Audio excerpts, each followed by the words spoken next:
Welcome back everyone to a game played between Ian Nepomniachtchi and Alireza Firouzja in the World Championship Candidates 2022 round number 4. Let's jump straight into the game. We have an e4 opening and a Sicilian defense by Alireza Firouzja, and we have the main line with knight to f3 and now d6 by black. We have d4 striking in the center with white, and now we have takes, and now knight to f6. So simply the main line until now, and now we have knight to c3. And here in this position there are of course a few possible moves. You can play the dragon, you can play the classical variation, or you can play the most popular move, the Najdorf variation with a6, basically preparing to play b5 later in the game and also not allowing your opponent's pieces to jump or to drive into this square. So we have that, and now we have f3, a very popular move lately, basically is adding support to the center of the board already. And yeah, it's not really easy for black to exploit the fact that this diagonal is now weakened. So we have now e5 striking in the center, and now knight back to b3. That has all been seen a lot of times, and now we have bishop to e6. So now bishop to e3 developing, and now a few more developing moves by both players, and we have castles on opposite sides of the board. So the game plan here for both players is gonna be to basically initiate a pawn storm on either the king side here where the black king is, or on the queen side here where the white king is located. And well, whoever's gonna get through to the other player first is gonna, well, probably gonna deliver the final blow. So let's see what happens. We have firstly improving the knight's position with knight b to d7, and now we have g4 already launching an attack on the king side. So we have now b5, black is striking back themselves, and now g5, hunting out the knight. And instead of reacting to that, we have b4 counter-attacking white's knight, and white's knight is now jumping back to e2, moving out of the way. And yeah, black's pawn's gonna come here, and also of course white's pawn's gonna come here on this side of the board. So huge battle on both sides of the board. Let's see who is gonna be faster. We have now knight back to e8. And I mean, look at these piece formation. That's ridiculous. Like all pieces on the either the 8th, the 7th, or the 6th rank. And also white's pieces are very clamped behind, and they're just pushing forward all these pawns.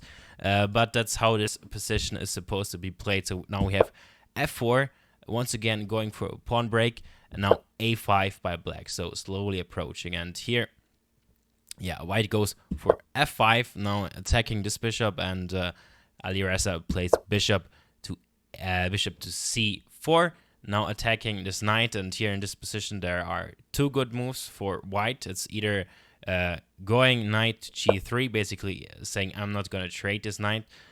Well, you can take my bishop, and after we have captures, even if you play something like a4, I'm simply gonna jump knight to a1. My knight's gonna be stuck in the corner of the board, but I don't care because well, I'm still better actually. Enshin says it's almost +1 for white, but this is not the human approach. The more human approach is play king to b1, which is the second best move in this position, now allowing after a4 knight back to c1, and the knight is not as stuck as it would be on a1. So now we have d5 striking in the center, creating a pawn break, and now f6 by white. And it is in this position that we finally have a new move, because until here, e takes d5 was the only move ever played. There were a few games in this position, but Jan comes up with a new move, and that is pawn to f6, now attacking this bishop, and we have takes, and takes. And yeah, of course, now your pawn in the center is getting attacked, so we have now knight to g3, supporting the pawn in the center a little bit, and now we have bishop takes on f1, which is actually not a move that the engine likes very much, but the position is still very much in the balance. So we have now takes with the rook, and now we have a3, but Jan very nicely can lock everything down here on the side with b3, and there's no really good way for black to make any progress here on this side. Of course, you are very much restricting white's movement here on the side, but it doesn't really matter as long as there are no pieces in play who can give some damage to the king.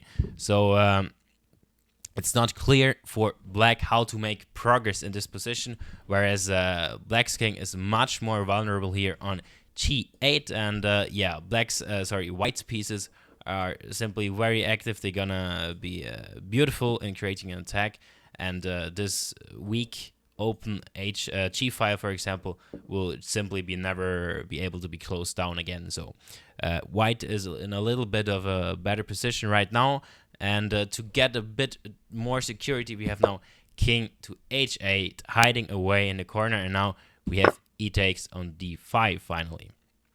And here in this position, the ancient very much wants to play queen to c7, putting the queen on a better square, and that is not what Alireza is thinking is the best move. He spends a little bit of time here, and he plays knight to d6, which actually turns out to be a huge blunder, because you are, of course, blocking your own bishop's vision onto the pawn here.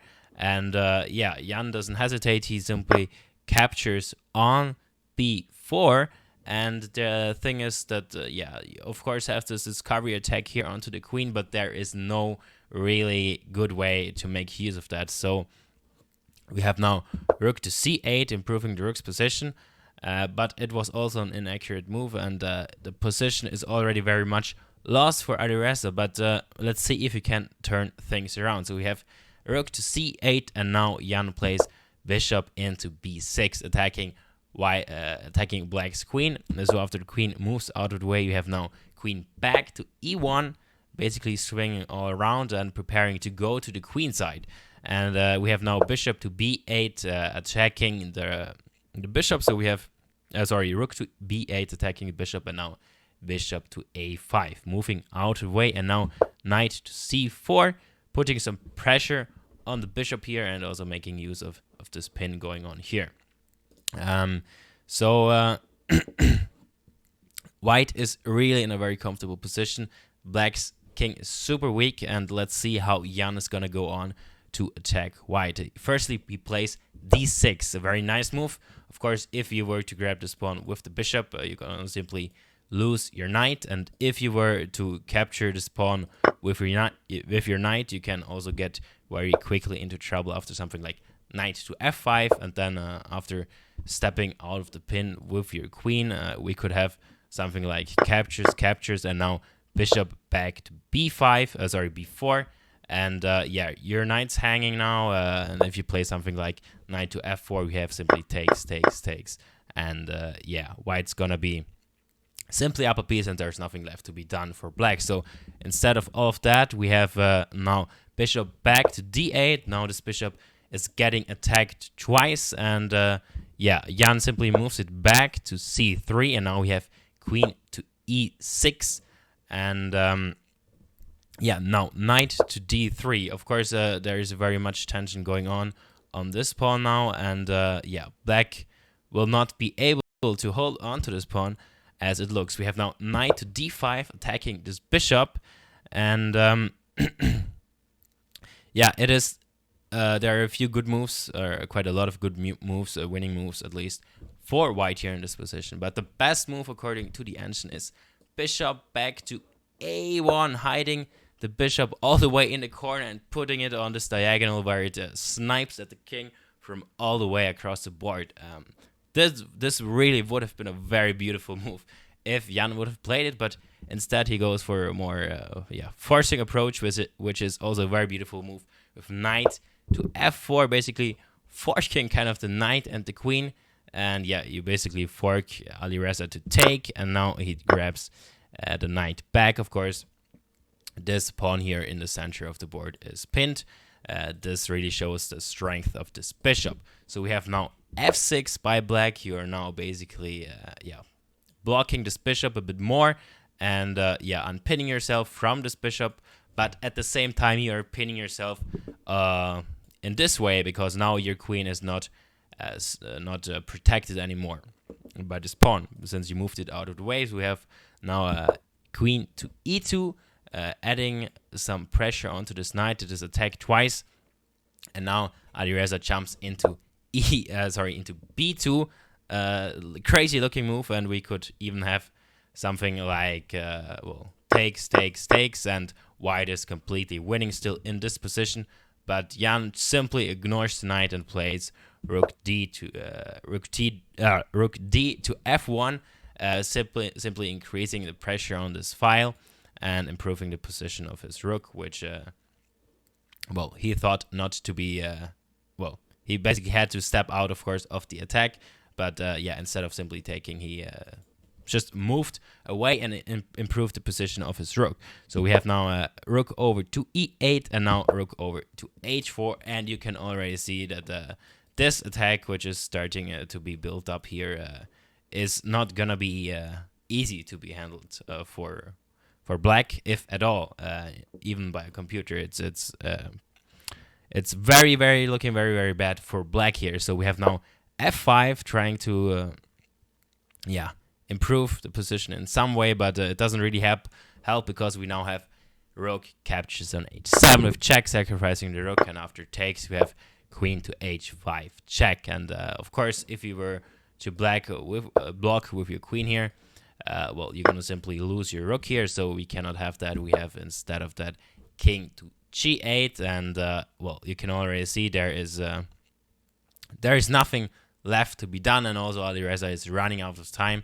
So we have now knight takes, and now after bishop to f6 we have the last move of the game, rook to g8 check. And I think Alireza Firouzja ran out of time here in this position, but it would also be made in 4 moves, so he is lost on time and he is lost in the game. Nothing left to be done.